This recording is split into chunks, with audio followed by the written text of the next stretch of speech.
For the first time ever, a spacecraft carrying only civilians has launched into space. The 2 men and 2 women blasted off from Florida's Kennedy Space Center on board Elon Musk's SpaceX Crew Dragon capsule on Wednesday night. They'll spend 3 days in orbit before returning to Earth, marking another big step towards developing the space tourism industry. Here's our North America correspondent, John Brain.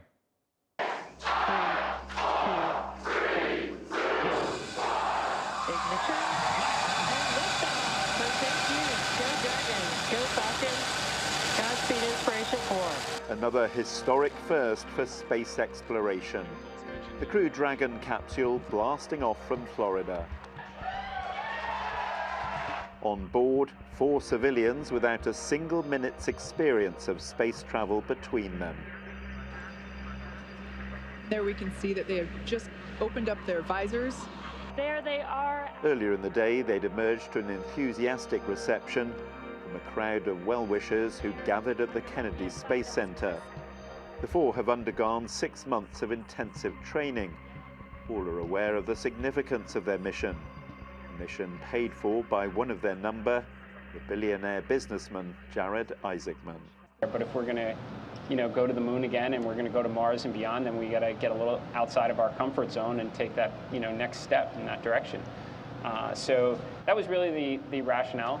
There have been 3 black female astronauts that have made it to space, and knowing that I'm going to be the 4th means that I have this opportunity to not only accomplish my dream, but also inspire the next generation of women of color. This is the latest high-profile spaceflight in a year which has already seen the Amazon founder Jeff Bezos and fellow billionaire Richard Branson go into orbit.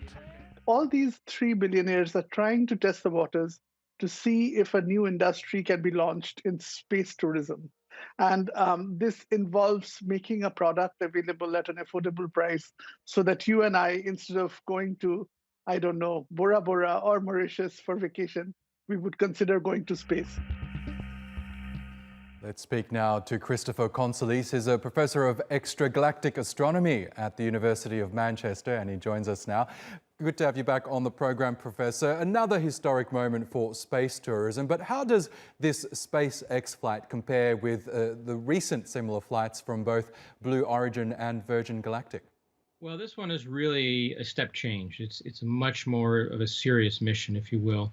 It's much higher. It's about a factor of 5 times as high from the Earth, and also it's much longer. It's 3 days instead of just about 11 minutes or about an hour, which the other 2 flights were. So it's really the next step in having tourism in space. So it's a big one.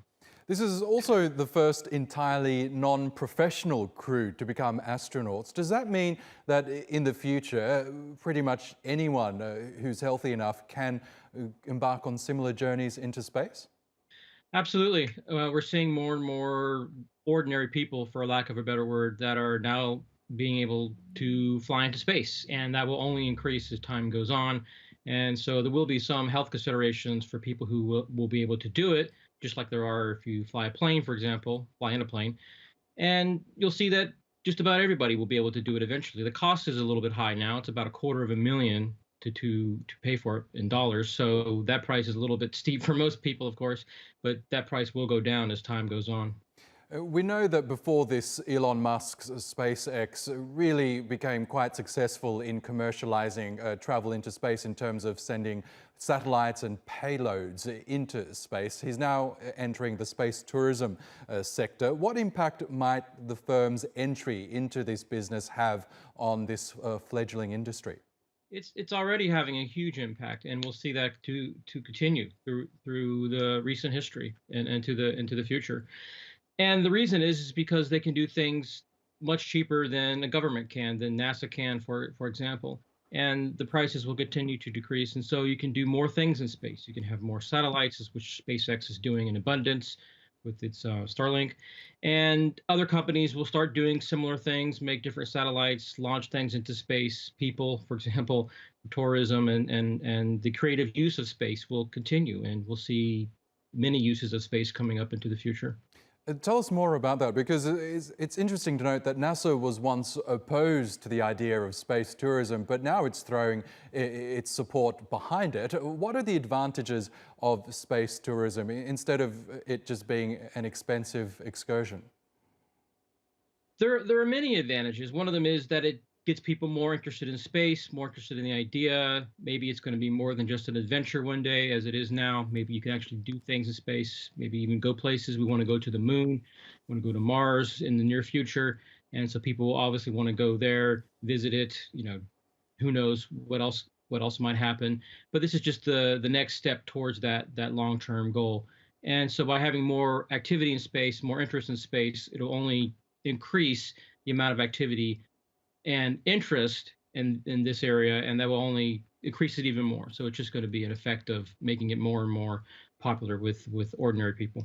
As you mentioned earlier, for the foreseeable future, these journeys into space are really going to be only available to the very wealthy. You mentioned that a ticket costs around $250,000. How soon do you see that price coming down? Do you think the average person will be able to do that anytime soon? Yeah, that's a really great question, and I don't really have a great answer for that. I wouldn't be able to predict it, but it certainly will go down. I mean, if you look at the history of things like flying airplanes 100 years ago or so, it was very expensive, of course, for anyone to fly, and that went down fairly rapidly. So I suspect that it'll go down, just like everything else like this in the past has gone down in price. So how much it'll be in 20 years, I couldn't say, but could easily be, I'd say, factor of 10 less. If I had to guess. We also know that Elon Musk has ambitions to one day travel to Mars and even colonize it. How realistic is that aspect? Might we see that happen in our lifetime? Yeah, that's a great question. And if you had asked people that maybe a couple decades ago, they would have said yes. But space is very expensive, and as I said, it's getting cheaper, but it's still quite expensive. And to do something like colonize Mars will be incredibly expensive, and so the resources have to be there to do that. And they're not quite there right now. And so I would hope to see that in our lifetime, but I'm a bit pessimistic. But eventually it will happen, yes. Okay, so you're not holding your breath. Professor Christopher Conselice from the University of Manchester, thanks again for joining us on the program.